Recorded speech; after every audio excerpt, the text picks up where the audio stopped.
We are a society obsessed with fat. We are a society that wants to be healthy, but we've been told that there's something wrong with fats and that the way to eat is lots of carbs. Maybe somebody will tell you, no, you can't eat carbs. There's so much confusion. But what if I tell you that not all fats are created equal? And finally, we get to have Udo Erasmus back to talk about his book called Fats That Heal and Fats That Kill. And so today we're going to have this conversation with, he's a nutrition expert. He's got a PhD in nutrition, and we're going to learn how food can affect our life and our health. And when you need a friend, you can count on me. I'll be right here waiting for you. Hi, my name is Lillian McDermott, and I am a certified life coach and the host of the Lillian McDermott radio show. If this is the first time you're tuning into the classroom, please know I've been waiting for you. This is a safe place where you can go when you need a friend. It is my commitment to provide natural ways to heal, and it is my mission to make awareness, responsibility, and truth a part of our everyday life. And I hope you, my listening, as well as my viewing friend, will feel empowered to embrace inner truth and live the life of your dreams. Well, when I tell you, there's just something about Udo that always gets me so connected to my body, the earth, my soul, and today's no different. We get started with our conversation, and I'm just like, I am so there. I am ready to have this conversation with Udo because it is important that we learn new truths and address some of the things that we've been told are truth, maybe are not true, and maybe the things that we thought were not truth are truth. Truths are lies, lies are truths. And so it is up to us to decide how we embrace these new truths. Are we going to be curious about it, or are we going to be critical about it? And so I am finally excited that we finally get to discuss this book with Udo Erasmus. And since it is our sole purpose in life to give and receive love and knowledge, I am grateful that Udo Erasmus is here to do just that. Welcome, Udo, to the classroom. I'm so glad that you're back. Yeah, thank you. This is going to be fun. Yes, it's as if you never left, like we saw each other yesterday for the first time. And I want to say thank you. I did receive Udo's oil since the last time that he's been in the classroom, and I have loved it. It tastes delicious, and we're going to be talking about this in a little bit, but I just want to let you know that this is part of Udo's legacy. So we'll talk about this in a little bit. So Udo, share a little bit about your background and what led you to your journey of discovering these new truths. Well, the long background is I was born during the Second World War, and we lost everything. Like we lost the culture, we lost the country, we lost the farm, we lost the house, we lost the animals, we lost the fields, we lost the friends, we lost the neighborhood. The only thing we got away with was the clothes we were wearing and the body we're in and the life in that body. And so I pretty much got stripped of culture really early on. And I had to figure everything out for myself. And at one point, I remember I was 6 years old and I listened to adults arguing. And it made me uneasy because the war was very hard.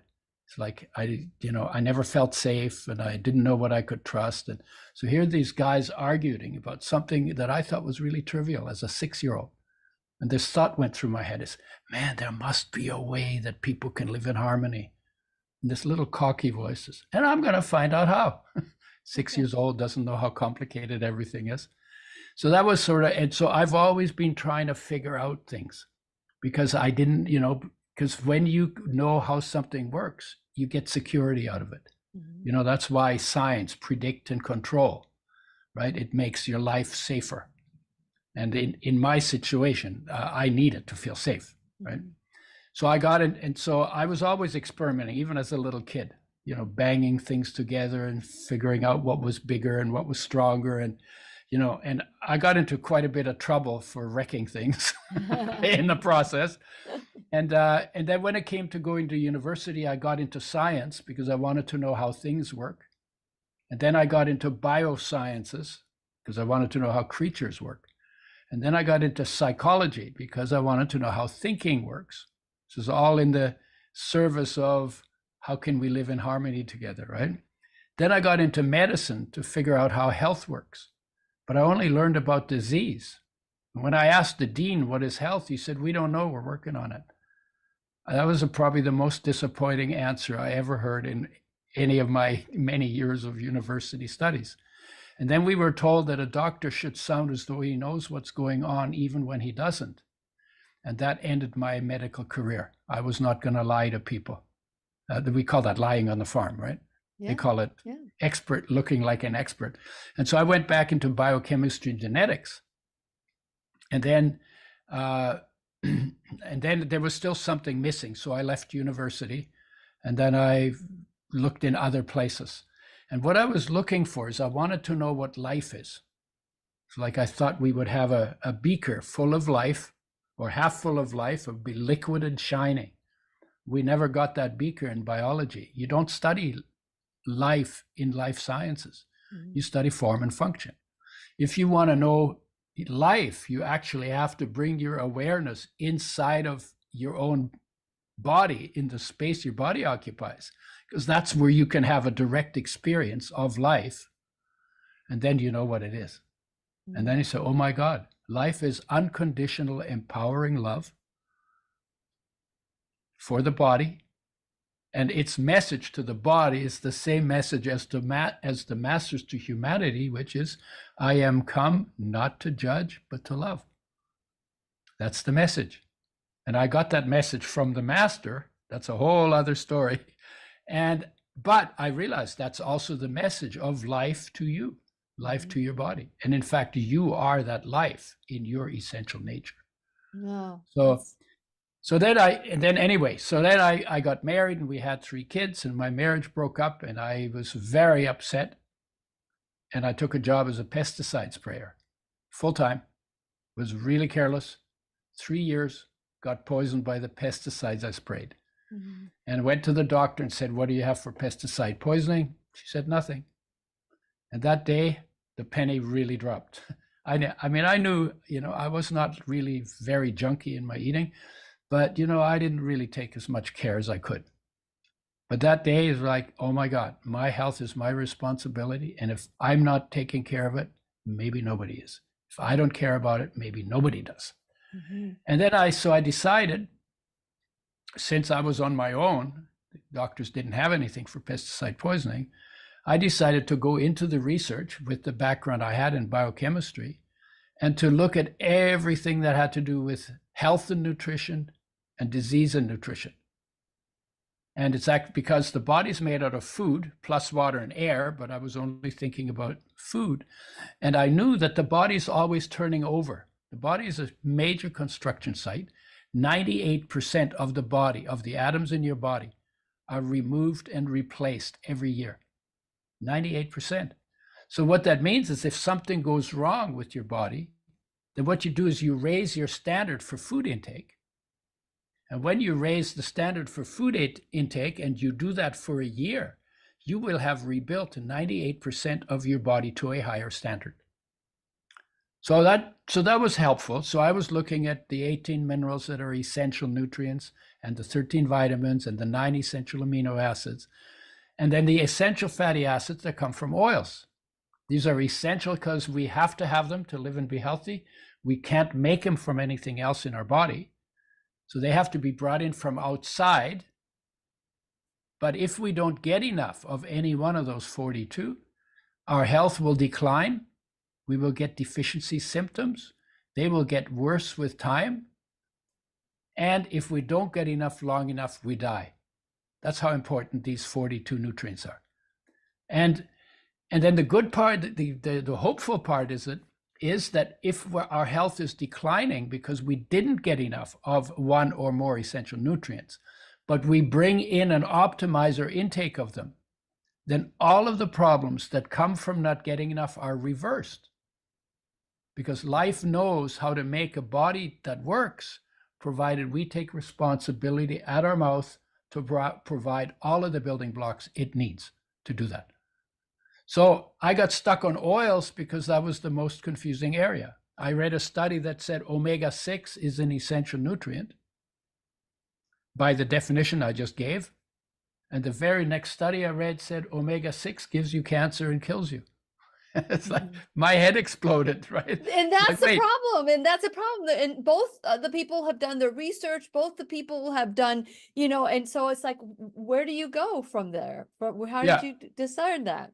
Yeah. Well, so, the contradiction was just like, wait, this can't be something. We used to be told when I was a kid, if you look at God, he will kill you. Yeah.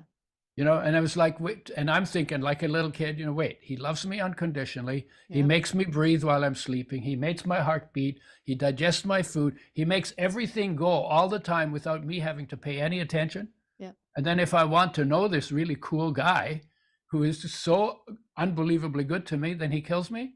That's right. Yeah. It's like, doesn't make sense, right? no, Cognitive no, dissonance. Yeah. There's something wrong with that picture. Yeah. So then I had to look deeper. And I said, okay, I must be missing something. Either somebody's lying in the research, or I'm missing something that will explain why those two things. Mm-hmm. And it's usually something, the uniting factor is always a little deeper than the surface phenomenon. Mm-hmm. So I looked into how oils are made and discovered that when oils are made, first of all, they're the most sensitive of all of our nutrients. They're damaged by light, oxygen, and heat. They need the most care of any of our essential nutrients, and we actually give them the least care. We throw them in frying pans where light, oxygen, and heat damage them all at the same time. And we turn them into smoke, and we know that smoke is carcinogenic, but we do it anyway. Because it's a habit. It's a cultural habit. We learned it. Our parents got bamboozled into it by the industry. So what I found out that when oils are made, they're treated with harsh chemicals. Sodium hydroxide, it's a very corrosive base. Then phosphoric acid, a very corrosive acid. Then they're bleached with bleaching clays because color molecules in oils absorb light, and the light then damages the oil. So they take them out. But when they do that, the oil goes rancid, and now it smells bad. So they have to do one more thing. They have to deodorize the oil. I called it de-stinkerize it. But they deodorize the oil, and to do that, they have to heat the oil to frying temperature for about half an hour. And at frying temperature, you're wrecking oils big time. So what happens when all of that's been done, you end up with an oil that has 0.5 to 1% of the molecules damaged. And so I've been poisoned by pesticide. I found this out. I said, oh my God. So I called the Oil Chemist Society and asked to talk to one of their researchers. That's the umbrella organization for the oil industry. And they put him on the line, and I said to him, well, when you know that this processing does damage to the oil, why do you do that? And he said, well, one of the reasons we do it is because we can get rid of half of the pesticides in the oil. And my head, inside my head goes, wait, the other half stays in? I didn't even know there were pesticides in oils at that time, right? But I'd been poisoned by pesticides, so this was big information for me. So I didn't say that to him. I said to him, well, why don't you start with organically grown seeds? And I got this long silence at the other end of the phone. And then when he got back to me, he was angry. He said, I don't know what your problem is. The oil is 99% good. It's only 1% damaged. And if you got 99% on an exam, you'd be damn happy, wouldn't you? So now I'm backing off and say, well, it's only 1%. Maybe I'm overreacting. So, but I'm a persistent kind of person, stubborn. People call me when they don't like my persistence. But so I decided to Or a control freak.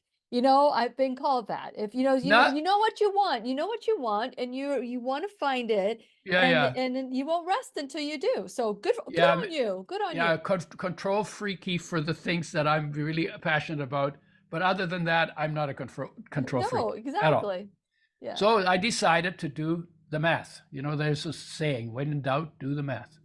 So I decided if you have a tablespoon of oil that is 1% damaged, how many damaged molecules will be in that tablespoon? It's a good question, right? Mhm. So I'm asking you that question. I want you to answer that question. You'll see why this is very. Oh, So yeah. It's you have a like tablespoon. it's a lot. It's a lot. I remember you saying it was like a millionth or something like that. It was a Okay. lot Okay. of So let's poison. say okay. So you said a million. Is that like 10 million? Oh, I think it was like I'm trying. It was a lot. So go ahead. Yeah. How much? How much? Okay, let's do 90 million. 90 million. 100 million. Okay. Let's do 100 million. Okay. Okay. So 100 million has 8 zeros, right? Mhm. And see, I've already told you the story, and you didn't I remember it because the number is so big. You can't digest it. You can't fathom it. Yeah. So the number that you just gave me, 100 million, is 11 zeros. 11 zeros too short. Yikes. So there It's is 11. That's so your number is 100 billion times too low 100 billion times two. to what actually is happening. And when people ask, they're always at least a billion times too low in their estimate. And why is that important? Because if you have 60 quintillion damaged molecules. Quintillion, yes. Yeah, that's a 6 followed by 19 zeros, Yes. right? If you have 60 quintillion damaged molecules, that's more than 1 million damaged molecules for every one of your body's 60 trillion cells in just 1 tablespoon. And you eat maybe 2 to 4 tablespoons, so you got to multiply that in. Plus you get pesticides in the oil, so you got to add that to it. Plus they're packaged in plastic these days, and plastic swells when you put oil in it, so plastic leaches into the oil. Plus then you use it for frying, so you have to multiply that number by another 3 to 6 times for the damage that's done by frying. So what are you getting? You're getting 10 million, maybe more than 10 million damaged molecules for every one of your body's 60 trillion cells every day. And so then I say, okay, well, you're at the airport. You're going to fly home for the holidays. And somebody who only tells the truth tells you, by the way, did you know that your chance of crashing and dying was 1 billion or 1 trillion times higher than you thought it was? Would you get on the airplane? I was in Ireland. I told them I would canoe back to Canada. Right? So, and the point I'm making, That would why take a that's while. important. Yeah, it would take a while, and my chances would be not that good, but Yes. I would prefer that to 1 trillion times higher than I thought it was of crashing and dying, right? Yes. And so the idea is we're doing something to ourselves that is 1 billion times worse than we think it is. Well, maybe should we stop doing it if it's 1 billion times worse than we thought it was? Yeah. I mean, does that get your attention? It does. It does to me. It got mine. When I Yeah. found that out, I said, you know what? We need to make oils with health in mind. And my claim to fame is that I'm in the natural foods industry's Hall of Fame for starting an industry of making oils with health in mind. And what you have to do is you have to get the seeds when they're packaged, when they're whole, they're packaged by nature's packaging, which is pretty good. So seeds have a pretty good shelf life.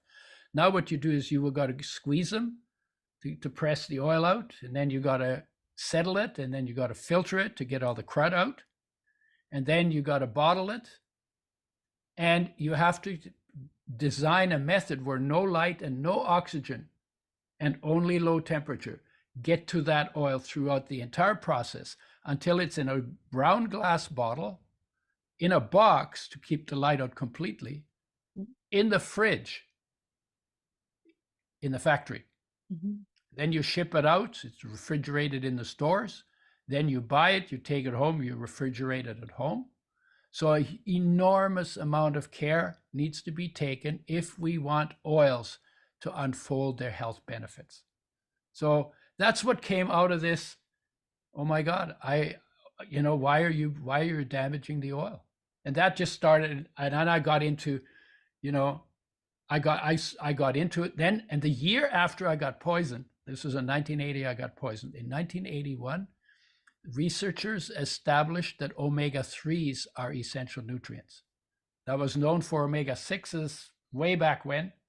For omega-3s, they talked about it. There was confusion about it. It was established in 1981 that omega-3 is an essential nutrient. And it was established that 99% of the population does not get enough omega-3 for optimum health. And then when I found that out, then I found out flax is the richest source of omega-3 that's easily available to people, and decided that since we were going to make oils with health in mind, we would make flaxseed our first oil, which is the most sensitive of all the oils. If we could do a good job of making that with health in mind, oh my God, we could help almost everybody. And I got lit up like a firecracker, because there's something about helping that feels good in the heart, right? When you hurt people, it doesn't feel good in the heart. When you help people, it always feels good in the heart. And I said, oh my God, I have just found a purpose for my life. We could help almost everybody. And we just, it was like a totally enthusiasm-driven project. I had no business background. I had good background in the sciences. And we then created a factory, and we just traveled. I traveled for 15 years, living out of my suitcase for 6 to 9 months. I gave over 5,000 live talks, Wow. over 3,000 media interviews, 1,500 staff trainings. We were just like, and I still have that fire about it. It's like, oh my God, this is incredible. And making oils with health in mind is so important, because we don't do that. And more health problems come from damaged oils than any other part of nutrition. And more health benefits will come from making the oil change that your body needs from damaged oils to oils made with health in mind than any other part of nutrition. Worse, fried oils are worse than sugar.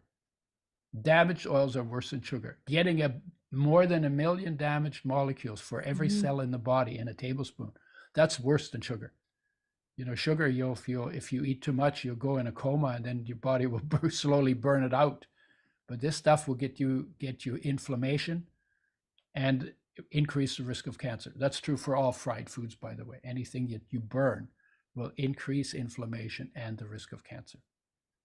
So that's kind of like. No, this is great. This how is this great. It's happened. always good. And I'm going to remember that quintillion. I'm going to remember Yeah. the quintillion, because it's six quintillion. 60 60 quintillion. quintillion. 60. 19 zeros.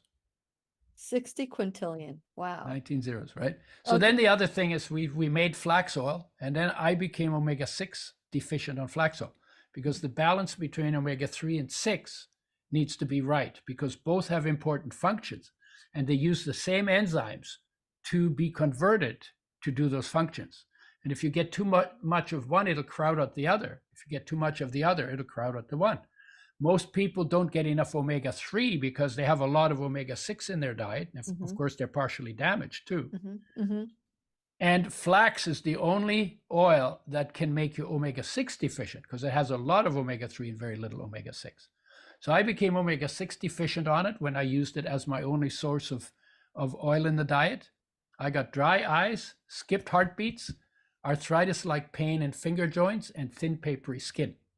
Classic omega-6 deficiency symptoms. All I had to do to fix it was eat sunflower seeds, because they have a lot of omega-6 and no omega-3. Brought the balance back, and I said, okay, we need to make a blend that is properly balanced, because I'm trying to get people healthy, and I can't do that with an oil that has the potential of making them sick. Yeah. So I went away from flax, and then I ended. That's how Udo's oil came into being. Yeah. So what about 9? Okay, so you said that 6 is the most popular. Everybody has a 6, but when you started doing the flaxseed, it depleted the 6. And Yeah. so that's when the 6 omega-6s when you are deficient in omega-6 essential nutrient, Yeah. then you have paper skin, thin. And I noticed that people get like you just touch it and it gets bruised. Is that part of the thin skin too? I didn't get it that far. I just, and it only took about maybe 2 or 3 months to get it, Yeah. right? And that was enough for me to say, okay, flax oil is not balanced well enough. Yes. Because the reason I did this experiment is the people I worked with started saying flax oil is the best source of both essential fatty acids. I didn't think that was true. It's a 4 times more omega-3 than omega-6. I didn't know of a traditional diet higher than 2.5 times more omega-3 than omega-6. So I did the experiment because I didn't have proof that they were wrong. So I wanted to at least find out what would happen to me. And that's what happened. And that's why that was the incentive for going to a blend, and basically going away from flax by itself. So what you gave us the deficiency of 6. Where do you get the omega-6? Is that the walnuts or is that also omega-3s? No, pretty much every oil that you can buy has omega-6s in it. The lowest is olive. It's only 10% omega-6. Doesn't have any omega-3. And then peanut has 24%, almond 27% omega-6, sesame 45%, sunflower 60, corn 60, safflower 70, grapeseed 70, ballpark. And most of those oils don't have any omega-3 in them. You have omega-3 in walnut, about 50% omega-6 and 10% omega-3. You have soybean, 55% omega-6 and 7 to 9% omega-3.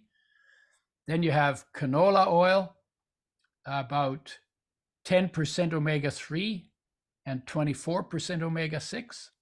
And then you have hemp seed oil, 57% omega-6 and 19% omega-3. Wow. And flax is 57% omega-3 and 19% omega-6. So what we did is we put something together that has twice as much omega-6, twice as much omega-3 as omega-6, because people have omega-6 and are too low in omega-3. But we also bring in omega-6 that is not damaged, because most of the omega-6 oils are damaged, partially damaged.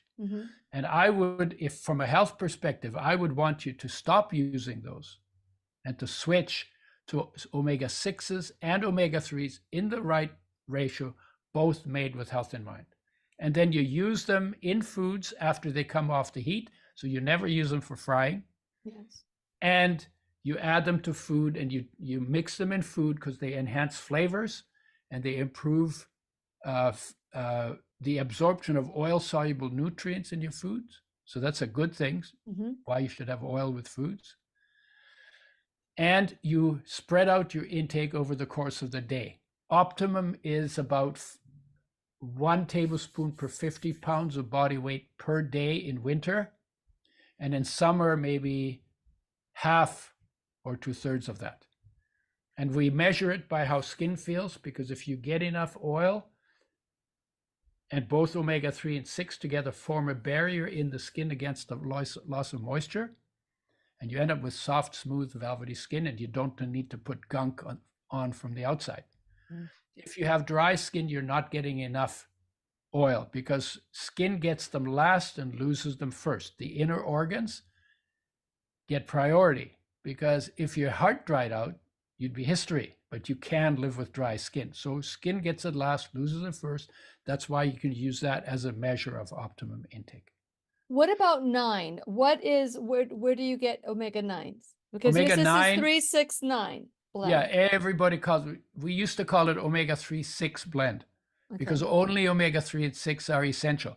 And then somebody came along to one of my talks and said, oh, I used to use your blend, but I found an omega-369 blend. So it sounds like it's got more in it.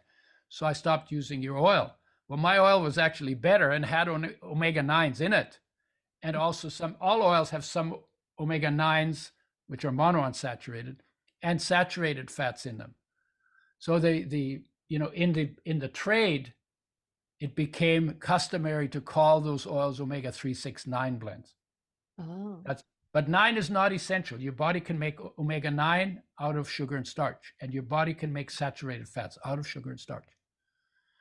Very good. So Yeah. I want to get into the details of it, but I'm going to take a moment to talk about our website and also talk about your website.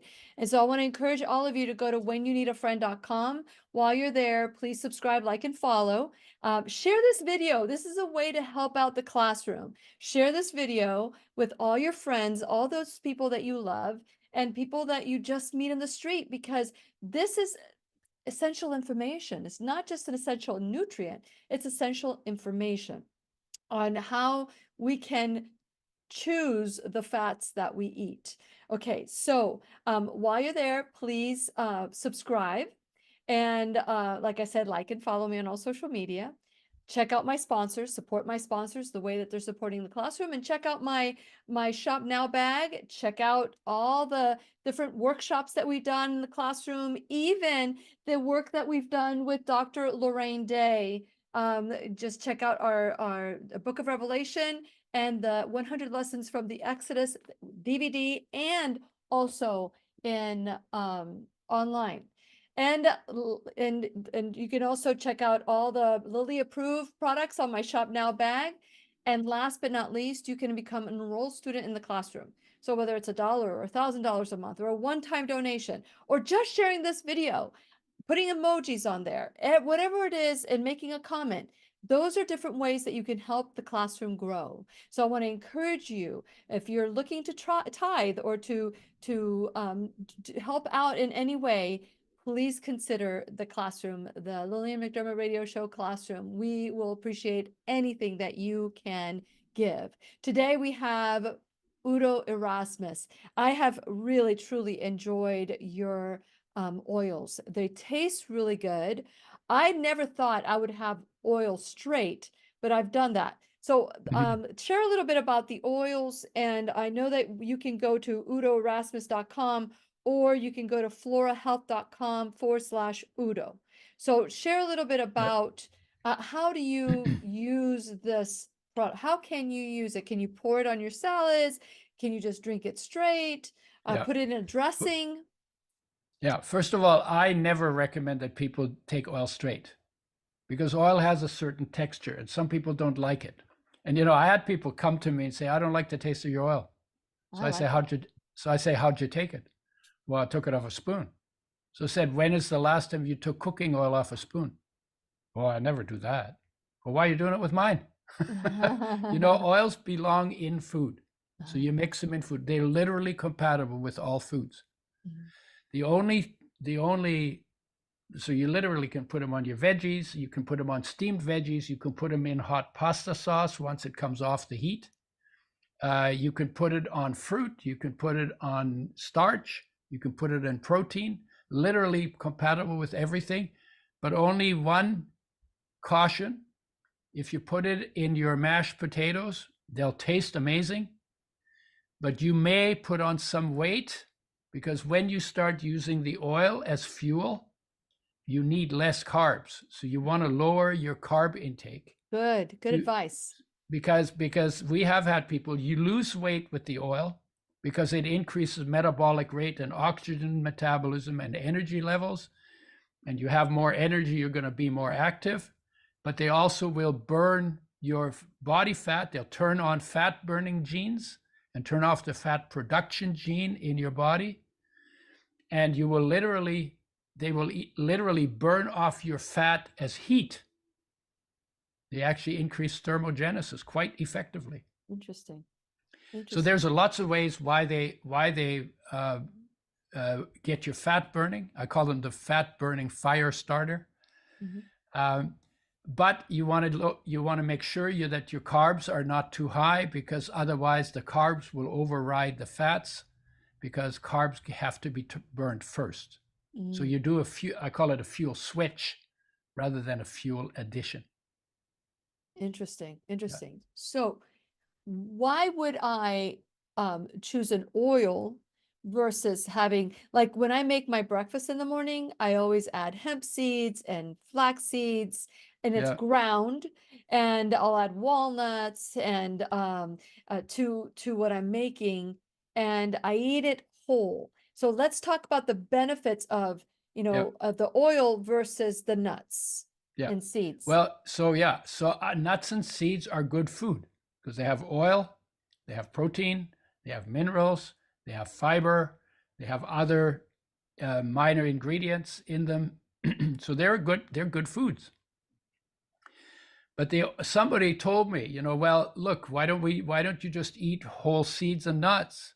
That's nature's way, because nature doesn't make oil in bottles. Mhm.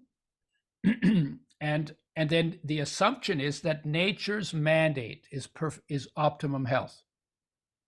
And so I started to think about that. Is nature's mandate actually optimum health? And my answer is no.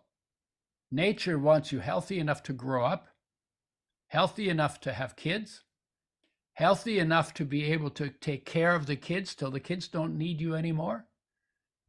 And then it's recycling time, right? Mhm. Because nature doesn't need you past your baby's grown-up time when they're on their own feet. And so the way that you get recycled is, this maybe happens when you're 40, maybe 50. So if you're never optimally healthy, and as you get older and your machinery, your biochemical machinery begins to slow down, you get recycled earlier if you're not in optimum health. And so how do I know that? I put it to the test. I actually took 5 tablespoons of flax seeds, and 3 tablespoons of sunflower and sesame seeds. And that's as much as I could eat, because flax absorbs 6 times its volume in water. So I would take as much of the seeds as possible in the same ratio of omega-3 to omega-6 as is in the oil. And even in summer, when I only need 2 or 3 tablespoons, in winter I need 4. Even in summer in California, when it was warm, I could not get my skin from getting dry. And when your skin is dry, you need more of the right kind of oil. So I can't do it on seeds alone. There may be people who can, and by all means try it. I eat seeds and nuts too, because they're good food. And I eat flax seeds, and I eat pecans, and I eat walnuts, and I eat pumpkin seeds, and Yeah. I have a bunch of them. I eat them every day. Eat those, but get enough that your skin is soft and velvety. That's how you know you got optimum. Mhm. And then if you ate too much oil, is there a problem with that? No, because when you get more oil than you need, some of it will go to the skin and you literally can wash it off. If you take a shower with soap, it'll take that oil off your skin. Mhm. And your body will turn on thermogenesis, so you'll burn it off as heat. It's, by the way, one of the reasons why these oils are super good in winter, because they keep you warm in winter. I used to be very cold sensitive, and when I started using flaxseed oil and then Udo's oil, I use it. I've become very cold tolerant because of that.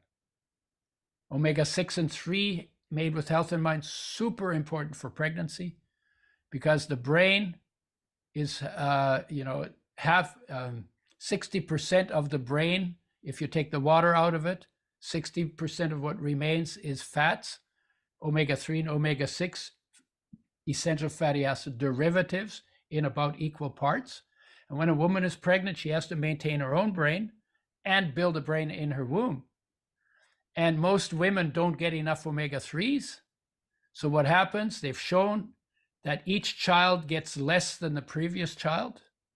Each child depletes the mother further. And they think it's why oldest kids on average have the highest IQ.